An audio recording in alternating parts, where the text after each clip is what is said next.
today and not deciding to go back for a little nap. I know it's early, but we're getting started.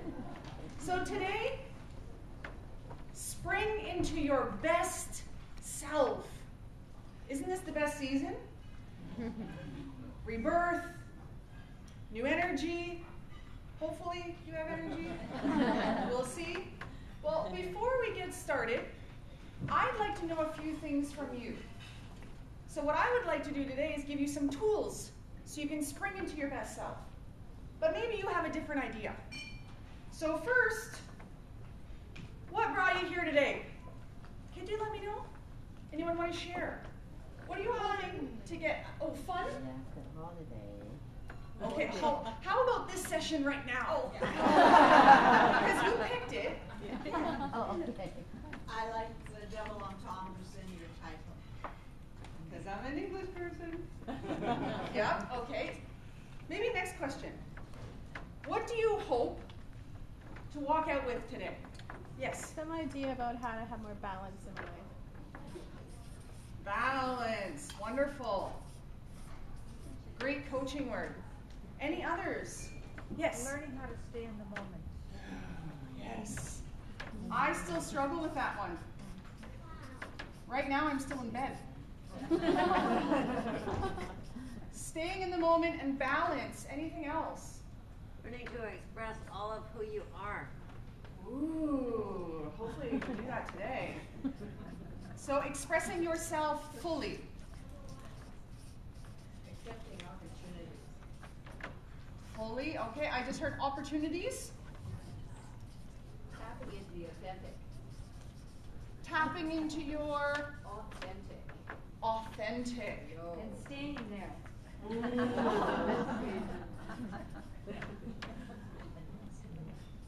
So authenticity. Great. Was there a half sound? Well, when something bad happens, or some, difficulty, how to keep going without getting stuck in that. Being resilient, moving past the breakdowns. Yeah, exactly. I really love working with people who are stuck or who suck. They think they suck, but they really don't. They just don't realize their full potential. Dealing with the unexpected. Ooh, the unexpected. But we only have 45 minutes. Yeah. Yeah. I think I'm gonna steal that one for my next presentation. Can I do that? I just want to walk out feeling taller. I don't work miracles. But I'll do my best. At least I'll give you some big shoes. Okay, well, let's start off. I want to tell you a little story about a little girl born to a British set of parents. Mother was a ballerina, a teacher also in England. So when a daughter was born after two boys, how amazing! We have a little ballerina. The only problem is, with two older brothers and a sporty dad, she got a soccer player. Okay, it's me. So I played soccer since I was about 5 years old, and soccer turned into basketball and volleyball and eventually rugby. Well, why not? I don't think you hit people in ballet, but it's okay. So when I was 14, they put a poster up in my school that said, "Athletes wanted, new sport." Well, I was an athlete, so I had to be there. Why else? So I learned how to play rugby. Amazing sport. Soccer works out this area. Rugby, every place and stuff you didn't even know you had. Amazing feeling. So, eventually I joined my city's team. I was asked to join their team. And this picture was taken actually right after we won our second championship. That's me in the really ugly purple spandex, which I was forced to burn. I love rugby. The great thing about it is I pushed myself. I was an athlete. I trained really, really hard. Eventually, I ended up going to the University of Western Ontario and played varsity rugby. I had to make my mark, though. They already had their senior team. my one chance. This is some excerpts from the school newspaper written about it. No, I did not say I was like a rabbit at a greyhound race, but I had to live that for 4 years. What I ended up doing was replacing our captain in the fullback position, and I kicked for posts because of my soccer skills, and ended up kicking 7 for 7. When I walked off the field, she looked at me and said, "Thanks a lot, now I'm not the kicker anymore." But I made my mark. Someone was helping me kick those through the posts. Now, what I learned in my 4 years at Western was so many valuable skills as an athlete, because my coach played for the national team. So I actually trained with the Canadian players' fitness program. I had a neck out to here, and I didn't even do any exercises for it. At the end of my 4 years, I was named as an OUA All-Star. I didn't even know what that was, but it was quite a good accomplishment. I ended up with 65 points that season, most of them by kicking. So my soccer really came into play. When I finished at Western, as you heard Sheila tell you before, I did go on to Japan. No, not because I was that good.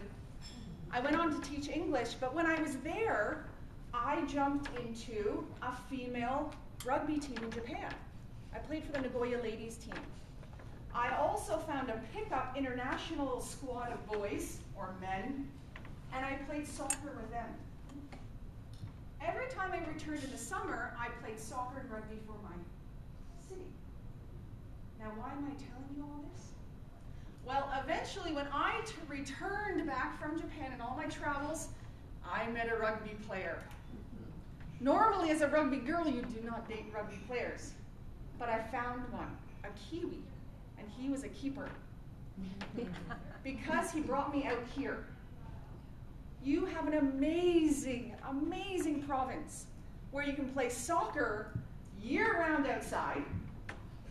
It's like heaven. And you can play rugby for twice as long as Ontario.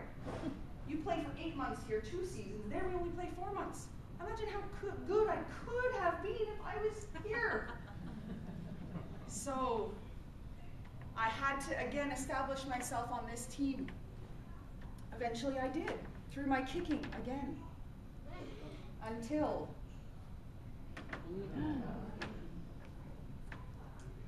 hospital. I went there. I thought that I was such a strong athlete that when 2 girls decided to come running at me and tackle me, and let's say this is the sideline, I didn't want to go out, I had the ball. So instead of just taking the tackle and accepting defeat, I battled. I charged into them. 2 is stronger than 1, if you do the math. They hit me from the side, my knee went over. My foot was planted firmly in the ground. I ended up in the hospital, and what I thought was a partial tear. I spent 3 months doing some very emotionally and physically stressful, painful, long physio, because I'm an athlete and I was going to play again. My first game back, I was about 80%, fully taped up, couldn't bend it, but it didn't matter. I was going to play again. I got out on the field. After about 5 minutes, their fullback decided to test me. And if you don't know about rugby, fullback is at the far back of the field, and the other fullback's at the far end of their field. And she tested me by kicking as far as she could.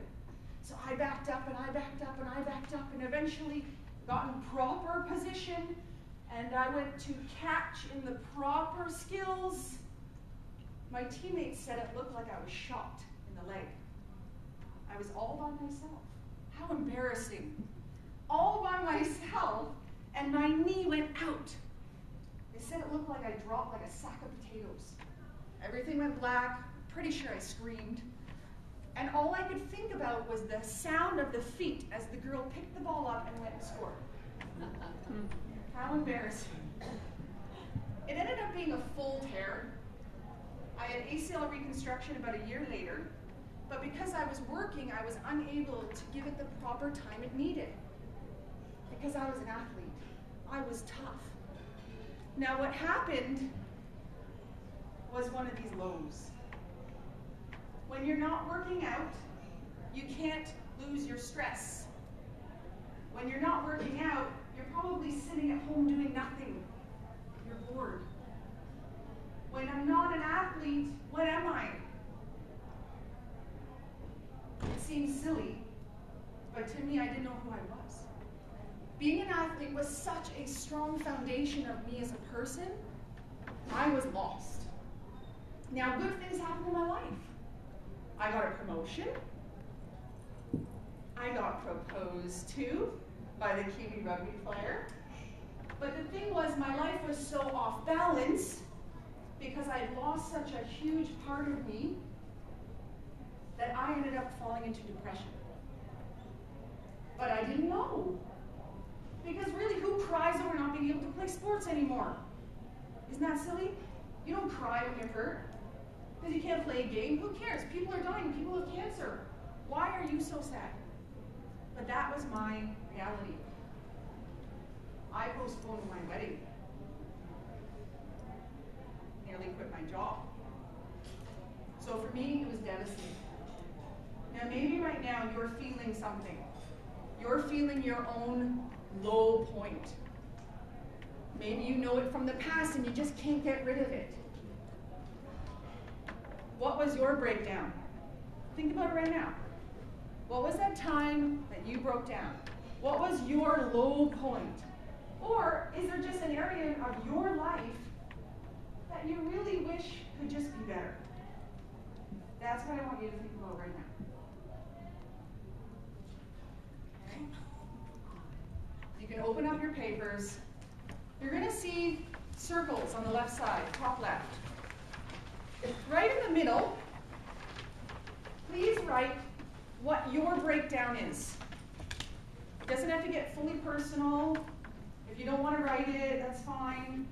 But right in the middle, please put what your low point is, or an area that you would like to change. So for me, my breakdown was really losing myself as an athlete and no more rugby. That was my reality. That's not how I wanted to retire. I had still big dreams. So now, from each of these perspectives, how do you view that breakdown? How do you view that low point? How do you mean view it? View it? Oh, okay. Sorry. It can be a feeling. It can be a name you call it. For me, it was, I'm no more rugby, I'm bored. This is unfair. Why me? I'm sad, obviously. I was unmotivated. Why bother? Why go train? I had nothing to play for. I had grief. I actually had to lose the athlete. I had to say goodbye to her. And I was angry. I was angry at my fiance for no reason. I was angry at my job for no reason. So think about, for you, the feelings you had or the viewpoints that you had about whatever your breakdown is or was.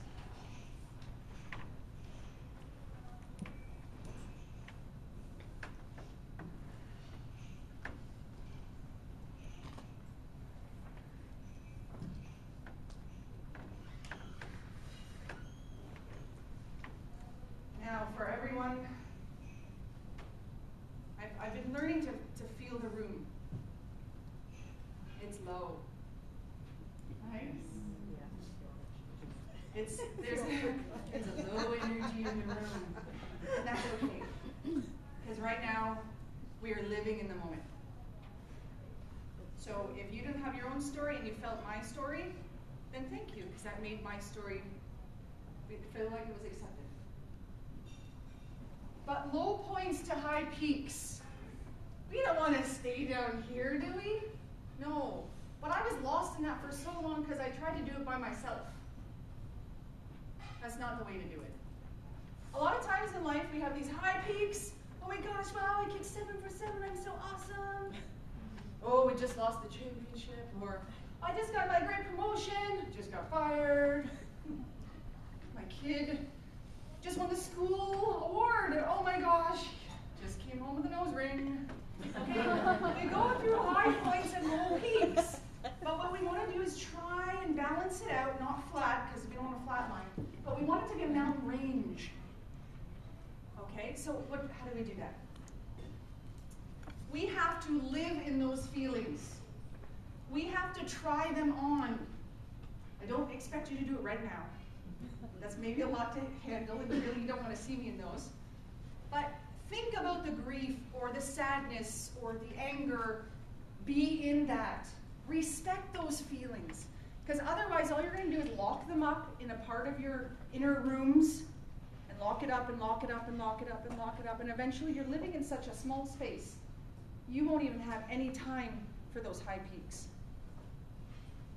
So journal, meditate, talk to someone, hire a coach, go see a therapist, whatever you need to do to live those feelings, and then eventually shake it off. Get rid of them. You don't need to hold on to those feelings. Honor them, respect them, let them go. Move up and on. Don't just move on, move up. Look at this picture. What do you see? Guitar. Who sees, or you tell me, what do you see? Who sees two old people? Yeah. Who sees the guitar player? Who sees the person listening to the guitar player? How about the vase in the middle? Oh. So what do you notice? First time you see it, you see one thing. If you keep looking, your perspective changes. You can see the good or the different parts of the same picture. Change your vantage point about this breakdown. Sure, I was angry, I had grief, I was sad, but really, I have new options now. I have new teams I can play on. I have new activities. I have less physical demands. I have more time. We never have enough time. So right now, second set at the bottom there. Again, breakdown in the middle. Choose new perspective. How are you going to view it now? Now, these are more of what this gives me. But now this could be new feelings, hope. This could be excitement. This could be rebirth, new chances. You decide what it's going to be.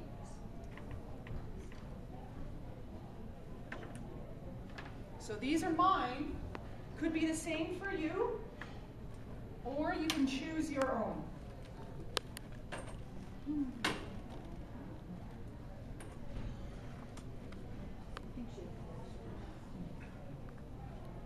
Diane, what did you have instead of no more rugby in the